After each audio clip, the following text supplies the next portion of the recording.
now for my own personal help. Yes, more so for you than Content me. championship. Yeah, it's a tough one this week. We have the animated Spider-Man cartoon from the 90s that I grew up watching and Hori's first child grew up watching. First child? When's what? This is new. I've got to keep the insults fresh, otherwise they're too predictable. Versus the greatest Star Wars film, Rogue One. As always, we've got 6 categories to help us just tackle this impossible task. Personal relevance, how well has it aged, rewatchability, story, acting, and cinematography / general visuals. It's gonna suck. More so for you, I think. Yeah. Than me. We all know I'm the So Star let's Wars get straight fanboy. into it. Yeah, let's not waste time. Let's just get straight into the talk. Yeah. Stuff. Why not? So on here, I have written for personal relevance that the animated Spider-Man show is my first vivid superhero memory. Okay. I still remember some of these episodes, as we discovered when I was like, I'm sure there's an episode with Spot in it that I've seen before. Yep. Why do I know this guy? And I was like, oh no, there is one. They like hung about. It still means a lot to me. At some point I want to go back and rewatch it all again because it was that good a damn show. But then on the flip side, you've got what I've already said is, in my opinion, the best Star Wars film. And when you've got as many all-timers as the Star Wars franchise, that is very impressive. It's like saying it's the best ABBA song. It's fucking impressive. That's a hell of a comparison, but I understand what you mean. Yeah, I mean, ABBA are goated. I know. It's just Star Wars.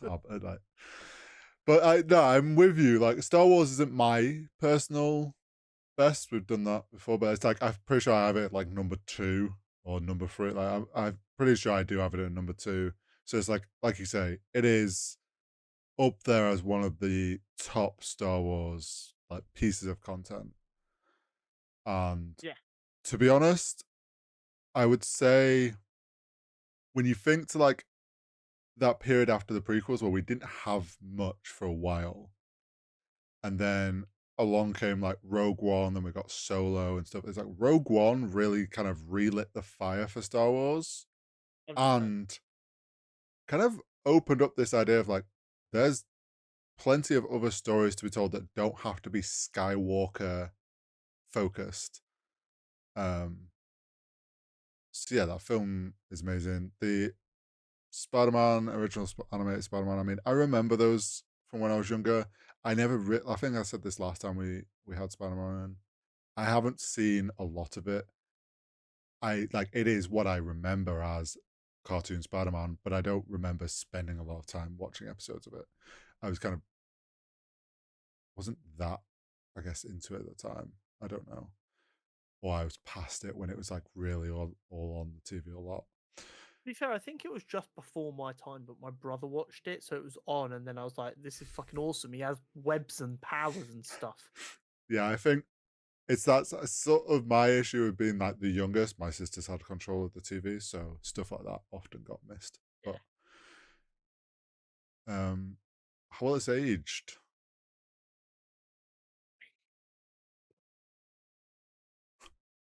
Spider-Man has aged like a fucking goat. It created an entire generation of Spider-Man fans. It did. And I think what we can say about 90s animation for superheroes in general is the 2 greatest animated characters of the 90s and early noughties are the 2 biggest superheroes today in Batman and Spider-Man. Yeah. And I don't think that's a coincidence. Oh yeah, there's like our generation is probably the biggest leading into that. But then the animated series came along for an entire new generation of people, and they just cemented their position. Well, yeah, there's a reason that kids of our generation either dressed up as Spider-Man or Batman. Like that was they were the cartoons that were on TV. What do kids even dress up as anymore? I feel like kids still dress up as Batman. Fortnite skins. Surely. I feel like every Halloween, Batman and Spider-Man are still like They some of the more probably no, yeah, popular they still costumes, will be. which is wild. And a lot more, I Um, think a wide range of MCU characters as well now. yeah, 100%. Probably get a fair few But Captain I mean, Americas Rogue out. One. It was well received, but I feel like over time people have realized how good Rogue One was. Yes, 100%. It is definitely aged better. Um, and the release of Andor, Mm, I think, really helped it. yeah, it did.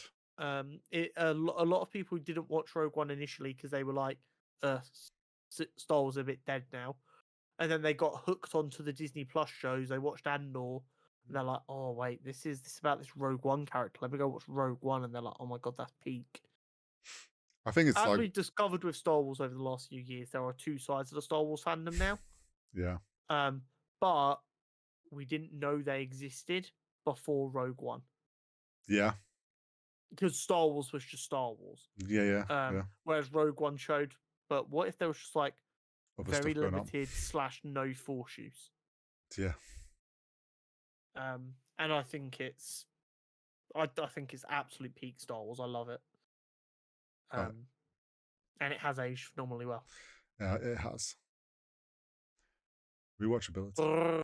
Rewatchability. Well, I mean, I said previously, I want to go back at some point and watch Spider-Man cartoon. Mm, It's just a time commitment when there are so many banging shows happening right now. this is true. Um, Maybe at some point I'll make it my I have 20 minutes before I need to try and force myself to go to sleep, so I better watch TV for 2 hours. And it can be my show that sits in there. Yeah, fair. Take the Family Guy role, if you will. Yeah, I get you. And Andor's the exact same. I adore it. I think I've rewatched it twice since I saw it in the cinema. I think I'm similar. I've definitely rewatched it a couple of times. I It's very much a commitment film to watch, purely because you do have to actually focus on it. I can't yeah, have Andor on as background noise. It true. feels offensive. I I think I'd be more like if someone was like, "Do you want to sit down and rewatch the '90s Spider-Man?" Or do you want to chuck Andor on? But I'll chuck Andor on. It definitely See, pulls me I more. think I'd go the other way. Purely because Andor is just like it's not a thing I watch as stupid as it sounds lightly. I'm Nah, kind of the opinion if I'm gonna put Andor on, well, right, I'm gonna sit down and watch it. And if I'm not gonna sit down and watch it, I'm not putting it on. I think. See, I'm of the attitude of out of all the Star Wars stuff, I can chuck Andor on and not necessarily feel I have to then binge all this. Like if I chuck episode 4 on, I'm like, well, I've got to watch 5 and 6 now. If I chuck on the pre, like you end up in deep.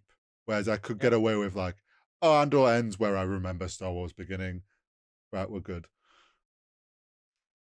makes Whereas, sense. yeah, it's kind of how I view it. Story. Mm, we've always raved about the Andor story. Andor? Rogue Oh, One story. the Rogue One story is absolute peak Star Wars. While the way they destroy the Death Star in Episode 4 is not actually a plot hole if you use your brain, of course there has to be a weak spot.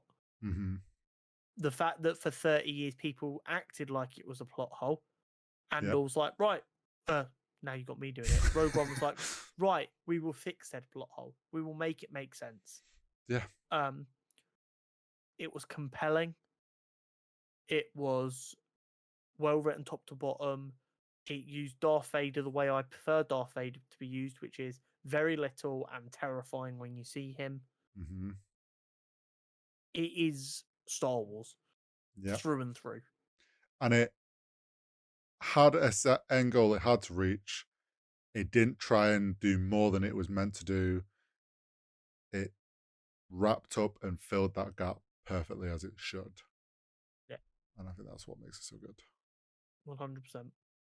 Spider-Man, I mean, I think for a 90s children cartoon, the writing went harder than it had any right to go. that's probably fair. I can It had phenomenal takes on Kingpin and the Green Goblin and Hobgoblin. I'm Mm, pretty sure we got some Carnage and Venom in there. It tackled the idea of Madam Web and different versions of Spider-Man. yeah. I can't think of another children's cartoon from the 90s that actually put as much thought into the story as Yeah, they did a great job of taking the stories from the comics that are well written and keeping them just as well written yes. for the animated. And I think this is the thing people have got to realize for like people who maybe haven't read any comics. The way comics are written is normally a story is done over like 3 issues, Mm. potentially more if it's a bigger story. And they did that quite a bit in the cartoon as well. Yeah, they There was so many 2-part episodes in the cartoon. they kind of Um, realized at the time it's like, why waste the time trying to rewrite these great stories, and let's just yeah, implement them in a way that makes sense, sort of thing. yeah. Acting. I mean, Rogue One is phenomenal. yeah, some great performances in Rogue One. Some brilliant actors. I mean, you got is it Lars Mikkelsen or have I got the wrong one? Ooh, No, Lars is the one who plays Thrawn. yes. Who's his brother who was in Mads. yes, Mads Mikkelsen, the more famous one. How bad is it that Yeah. Rebels and Ahsoka are so deep in my mind? It got rid of Mads Mikkelsen from my brain. You had Who else did we have? Diego, who's Cassian. Yeah, Cassian Andor. You had Yeah, Donnie Donnie. Yen, Yeah, Ben Mendelsohn, who's just phenomenal. yeah, So good.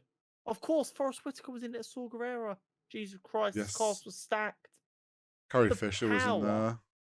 the power of Star Wars to get massive actors to Yeah, come and be like, yes, please, I'd like to do this is crazy. really, really was. Um, and I mean, it showed they all. We've always said that the Star Wars acting can only be as good as the story is Yeah. because of the nature of it. And because it was dealing with just political stuff in the Star Wars universe Mm. and not worrying as much about the Jedi's. mystical side, Yeah. the story can be more grounded, allowing the acting to be even better. Yep. I think a lot of the actors from the original trilogy could have been just as good in this film, Mm. but in the films they were in, there was more mysticism, so that it had to be a Yeah, I slightly know what different you tone of mean. acting that isn't as impressive. Yeah. Um, the voice acting in Spider-Man is so unbelievably 90s, Yeah, but but I still don't great. know what else you can really do it. Like we were just saying about Star Wars, you can only do what's needed for the content. At the end Yeah, of I the day, mean, it was a cartoon written for children in 25-minute episodes. yeah, There's only so much you can do. it's done in what the way you would expect it to be done, which Exactly that. in reality is like that is makes it so good. Yeah, exactly that. And it's so good. Cinematography slash general visual appeal. Rogue One is the prettiest film I have ever seen. I'm not saying there isn't better cinematography or visuals out there, but pure moments where I go, wow, that's pretty. Rogue One dominates my brain in a way that I didn't actually realize. I have too many times where I'm just sitting there and I will think of like one of the scenes from Rogue One where you see like a Star Destroyer come in or you see a planet or whatever. It is gorgeous. There is a lot of still frames in that film that just scream Star Wars. And considering it's a film basically without Jedi's or anything, but yet they sell that universe so well through that film visually. Um, yeah, stunning film, and The the lean into practical as always was so well done. yeah, what I will say is it took the template from George Lucas Yes. with with the style of the shot starting above a planet and like panning down that you Yeah. see all the time. It took a lot of them concepts that we see throughout Star Wars Hmm. because they wanted to make sure the film felt like Star Wars despite there being no lightsabers. Yeah. And using that with the practical effects and the power of new cinematography techniques, it Hmm. just gives us the prettiest thing you can imagine. Yeah. Um, and it's unparalleled. It was a 90s cartoon. It looked like a 90s cartoon. Yeah. It wasn't ugly, it wasn't phenomenal. When you look at where drawn animation for Spider-Man is currently, Yeah. it looks It's basic. like it's a 90s cartoon. Yeah. Right. I would give anything for the people who've drawn Across the Spider-Verse and Into the Spider-Verse to redraw them episodes but keep the exact same voice acting. That Like would a be very proper cool. remaster. Yeah, Just that like, would okay, be very cool. here is how this episode worked, redraw it um in that style, and I That would probably that never would stop like watching it. the same people that did Spider-Verse, if they were to do an animated Spider-Man series, I think that would be incredible. I But I I mean, don't forget we're getting the Homecoming series, was it called? yeah. I know what you mean. So it'll be nice to have an animated Spider-Man show again, for sure. Yeah. Now, time to do the tallying. I'll be honest, I actually feel a little bit better about how much this is going to hurt after discussing it. It doesn't feel like it stings too much. Yeah. Personal relevance, It's for gotta me, has to go to Spider-Man. for me, it has to be Star Wars. That's absolutely fine. So that makes that one a draw. Yeah. How well it is aged has to be Spider-Man. Because Rogue One has not had enough time to age it. It's only 7 years old. Yeah, and I need It's I do barely my in screen. best to not like Rogue One's aged amazingly because of Andor. But it's like I need Yeah. to take that out of it. It's like when you look at it side by side, it's like, yeah, the animated Spider-Man, for what it is, has aged very well. So I could give that a Spider-Man. So that makes it 1-0 Spider-Man. Rewatchability. Oh, this is Andor for rough. me. Not Andor. I keep doing this. Rogue One. Rogue One. What would I say has a higher rewatchability? I mean, I've rewatched Rogue One. I Mm, haven't rewatched Spider-Man unless it's already on, I think that answers which your. doesn't happen anymore. So yeah, that has to be Rogue One. Story is Rogue One. Yeah, it has to be. Acting is Rogue One. Yeah, And visuals. cinematography Yeah, slash visuals is the most outstandingly Rogue One category. yeah. And it's one of these things where it feels dirty because it feels like we're just shitting all over this, but we need to remember one of them was a Marvel kids show in the 90s when Marvel were just trying to stay afloat. Mm, And one of these was a high budget Disney Star Wars production yeah, when a love for Star Wars was being reignited because there was more films coming out, and at that point in time, films nearly reaching or crushing $1 billion wasn't uncommon, so they were fine throwing money at it. yeah. So, like, context is king, Oh yeah, but Andor is by far Andor, the better Rogue piece One. of content. Rogue Oh, One, it's all the same. yeah, it's all the same. Andor, Rogue One, Spider-Man, Andor, Rogue One. It's gonna be the um, Andor trilogy. yeah. Um, Rogue One is our winner. It sucks because I mean, the old fella did well to get to round two. he did.